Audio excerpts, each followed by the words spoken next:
I'll call the meeting to order.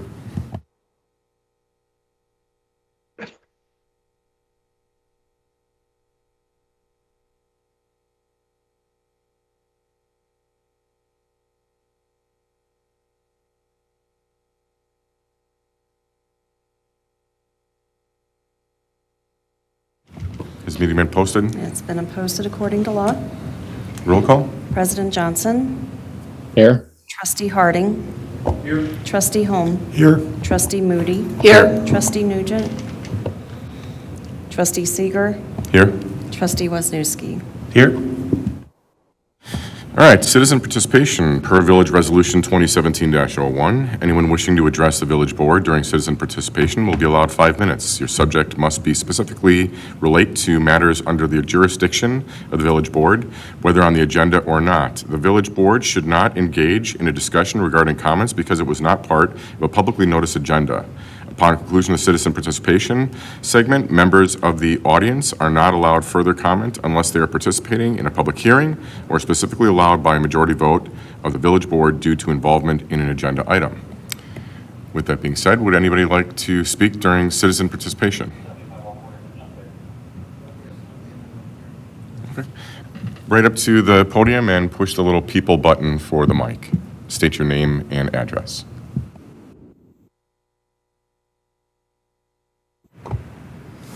I think I got it. Good. Well, hello. I was here last time. My name is Michael Wozni. I live on Main Street, 2938 Main Street. And again, my major concerns is the fact that I don't know where this parking is going to be very beneficial to the neighborhood. And the neighborhood and my neighbors are my main concern.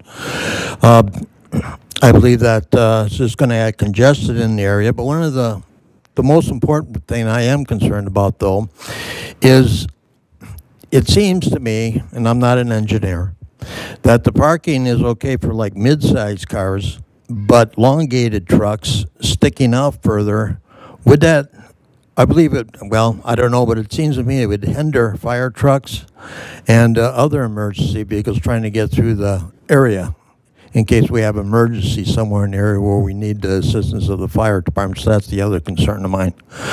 So that's basically, your letter said to come down and voice my concerns. So those are my concerns. And I do thank you for sending a letter and let me have my say here. Thank you. Anyone else that wants to speak during citizen participation? Going once, going twice. We'll close citizen participation and move on to consent agenda. One motion and a second will approve all the following items. Any item may be pulled from the list and voted on separately. I'll make a motion to approve the consent agenda. I'll second it. All right. All those in favor? Aye. Opposed? Motion carries. On to miscellaneous business. Direction to staff for Clark Street angle parking. Jason? Okay, so what we're looking at here tonight in the packet is a little different variation from the last time we took a look at it. Basically what we did is based on some comments at the last meeting, or at the last meeting that we discussed this topic, was we created some parallel parking on the south end of Clark Street, west side, basically from the driveway for 2930 Main Street to the south. We removed the angle parking and turned that into parallel parking, which then hopefully alleviates some of the concerns with headlights. We did lose a few parking stalls because of that, but this seemed like a good compromise for you all to take a look at. Jason, does this allow for parallel parking on the opposite side of Clark Street? So there's currently one stall that would be painted in on the very south end there on the east side near that building. But that would be the only parking stall designated on that side. There would still be no parking behind or east of the angle parking. There just isn't room to back out of an angle stall and yet have traffic pass and have cars parked on the east side. So basically from Union Street, again, on the east side to that first driveway, that would be no parking.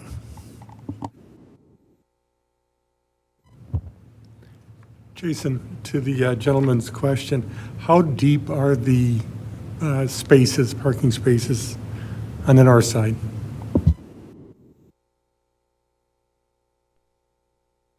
I thought they had them marked out there as 20 foot.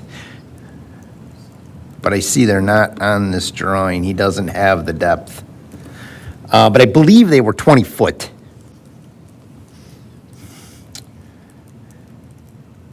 We did do some testing with some DPW vehicles, longer vehicles to see, and there's still, with a longer pickup truck parked in the angle parking, there is still room for a lane of traffic in each direction to pass.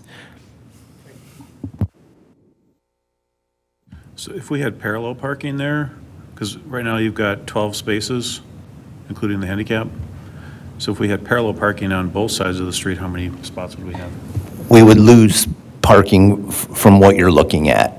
Then essentially that's what we have today, right? Is parallel parking on each side. It's not marked at all, but by adding in the angle parking, we're able to add some additional stalls. I'm just wondering if we had parallel on both sides, how many would that be?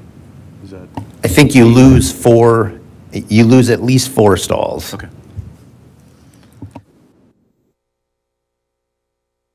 Hey, Jason, is it still a loading zone there for the business there at the corner?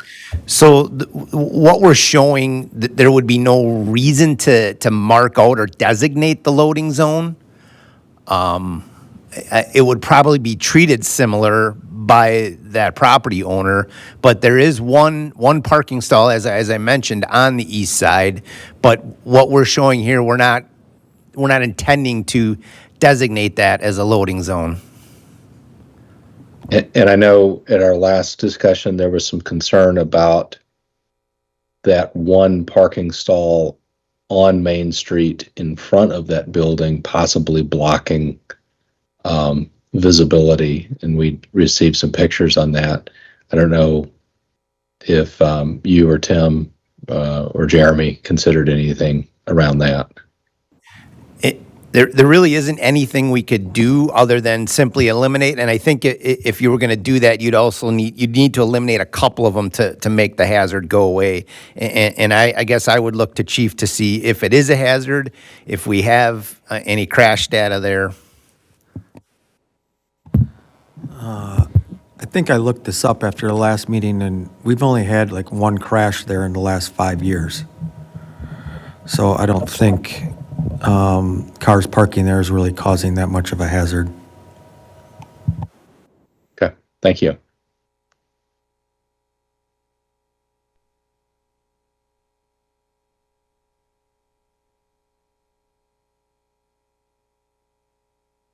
I'll say something. Situations like this are a challenge in the village. I mean, when they started putting roads out and mapping things out, we have a lot of mixed-use areas, particularly as we get closer to the downtown area. I appreciate the concerns of the residents. I would have this similar if I had that kind of angle parking in front of my house. I also appreciate the business that is going on as well. I think this makes for a compromise worth trying. Just to answer an earlier question, these parking stalls are 21 feet deep.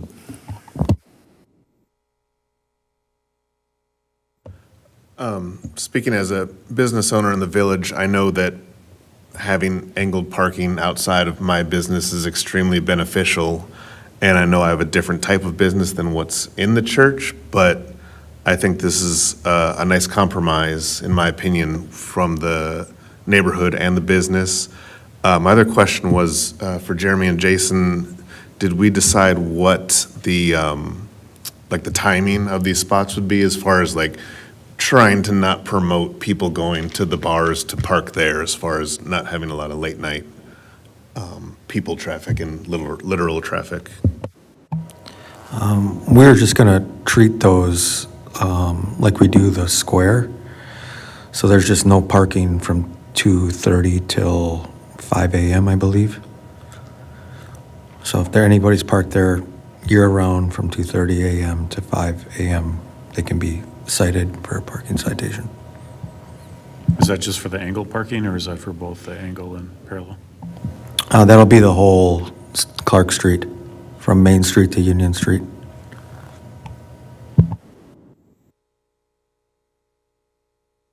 And yes, Joe, to your question earlier, we gained 4 stalls by doing angle parking.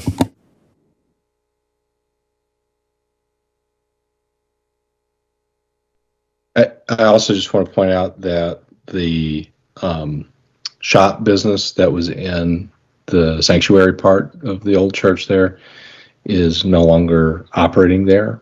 And I believe Steve Lambrecht said that they're looking at possibly renting that out to a church. So this would give some more structured parking available when, if there are services on Sunday mornings.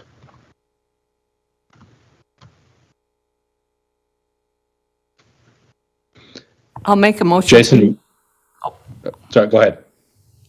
I was going to make a motion to approve this new site plan for the parking. I'll second that.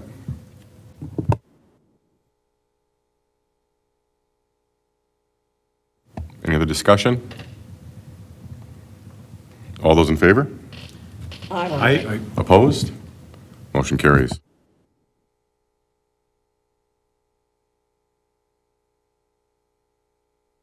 Moving on to review of pre-sale report for 2025 issuance.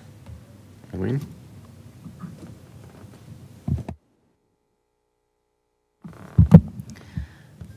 So historically, when we were issuing debt, we would be issuing bonds, and we had to do a pre-sale resolution that the board had to approve. In this case, because we're doing notes, a pre-sale resolution is not required.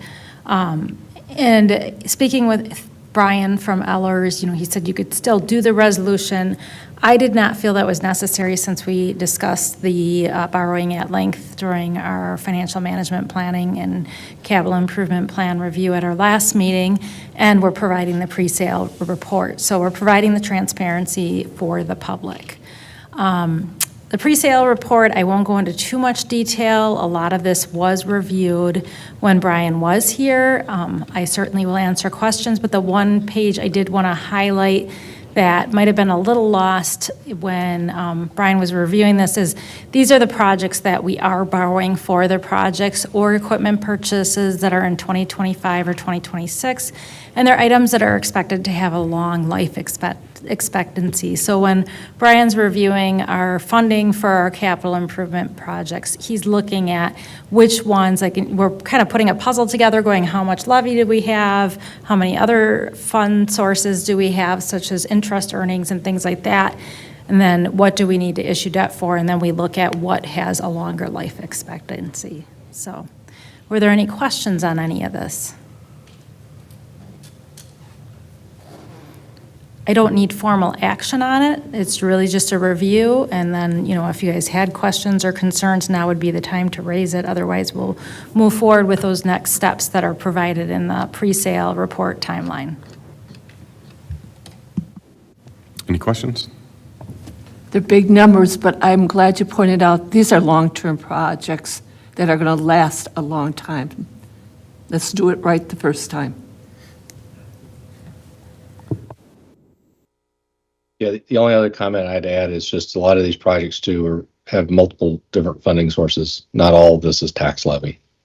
So for anybody watching through this. All right. You good? Okay. Moving on to consider proposal from Lynch Engineering to design Main Street sidewalk.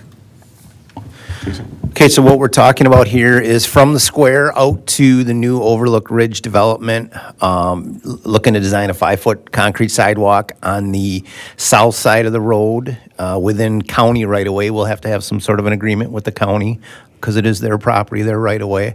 But looking to fund this with TID dollars. Part of the Overlook Ridge development was an extension of this walk across their property adjacent to right-of-way. But looking to design that in 2025 yet and construct in 2026.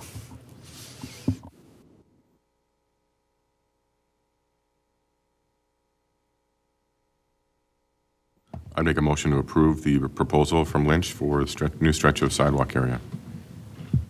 Second? Any discussion? Did you need to just add the monetary amount in there? Or not? Of $23,696, is that right? For the amount of $23,696. Any discussion? I don't know if this is the time for this or after the fact that it's being planned, but I drove up by the White House on the corner there, right by next to the parking lot where the cobblestone used to be. And if you look where the approach is for the sidewalk and where the sidewalk's gonna go, it's gonna be about 2 feet away from their porch. So I'm not quite sure how they're gonna develop something that close to a house. That was my biggest question and concern. I went up there, took some pictures, and looked at it, and was kind of wondering what they're going to do. We took a preliminary look at it to make sure there's enough right-of-way to be able to get something like this in there. There's going to be a couple of challenges along the way with there's 2 homes there, but there should be enough right-of-way there to do it. And we've done this in the past with this sidewalk extension, where we've had a little bit of diversion. It may not be an exact straight line, it may jog slightly to accommodate needs of staircases and things like that coming off a porch, but I'm sure that this is something that is fully within the capability of Lynch to design in the proper way. I guess the only other thing is that homeowner actually spent a lot of money and put a retaining wall in, and it's going to impede on their retaining wall, so I'm not quite sure what they're going to do with that. It was mentioned during construction of the retaining wall.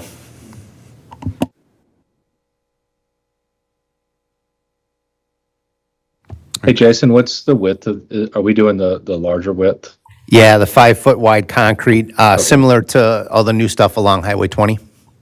Okay. Any other discussion? All those in favor? Aye. Opposed? Motion carried.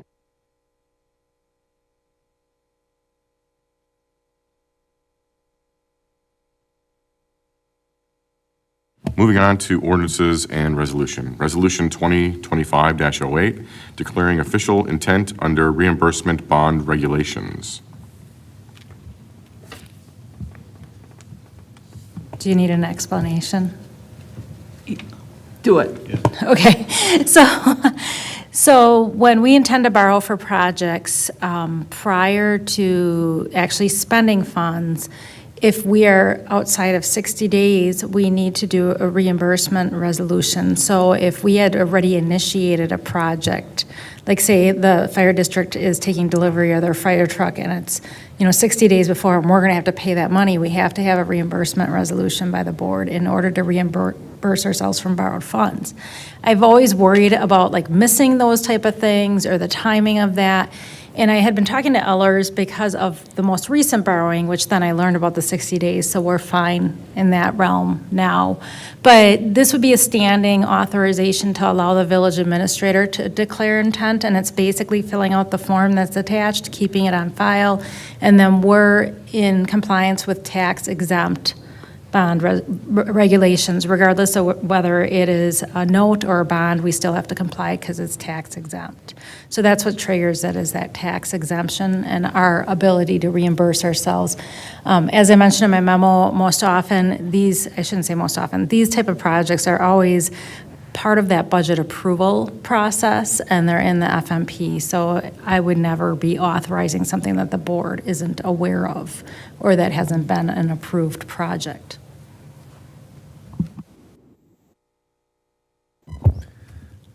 Go for it. I'll make a motion to approve Resolution 2025-08. Second. Any other discussion? All those in favor? Aye. Aye. Opposed? Motion carries. Thank you, Eileen, for looking ahead and getting this on there. Thank you. All right, on to ordinance 2025-03, recommendation from Planning Commission to amend the village planning or comprehensive plan related to two-family residential land use category. I'll open the public hearing at this time. Anybody that'd like to speak during the public hearing? Come on, John, say something. Okay. If there's no public comment, then I will close the public hearing and open it up to discussion amongst the board.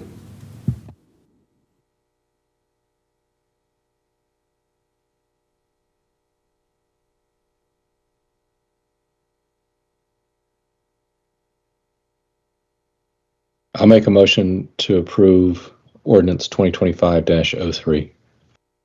I'll second that. Any discussion? All those in favor? Aye. Aye. Opposed? Motion carries.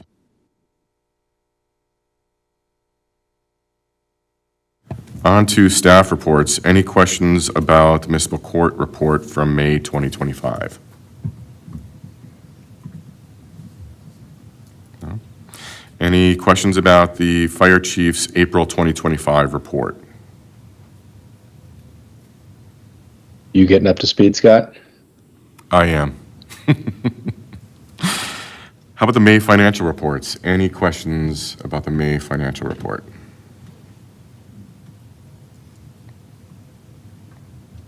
All right, we'll move on to committee reports. Any questions about the East Troy Area Emergency Service District minutes from 4/22/25? Any questions about the East Troy Area Emergency Service District annual meeting minutes from 5/21/24?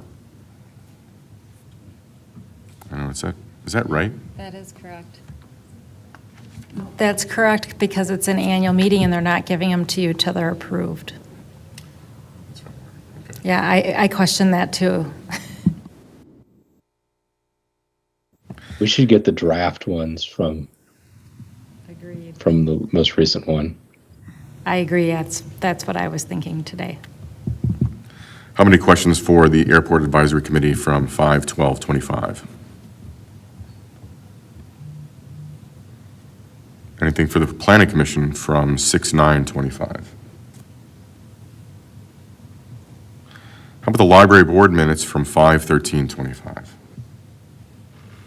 Any questions, comments? The library board has had its initial meeting with HGA and will be reaching out and meeting with people from the community to get their input. Also, talking with Jason about some of the zoning and land issues and the building issues. And probably at some point, we'll be reaching out to the village boards to get some input. So it's a good start. They have a tight schedule. Their goal is to have this wrapped up by November and presented at a function. So we give them a number of options of where to meet people, including First Fridays and the ETBT.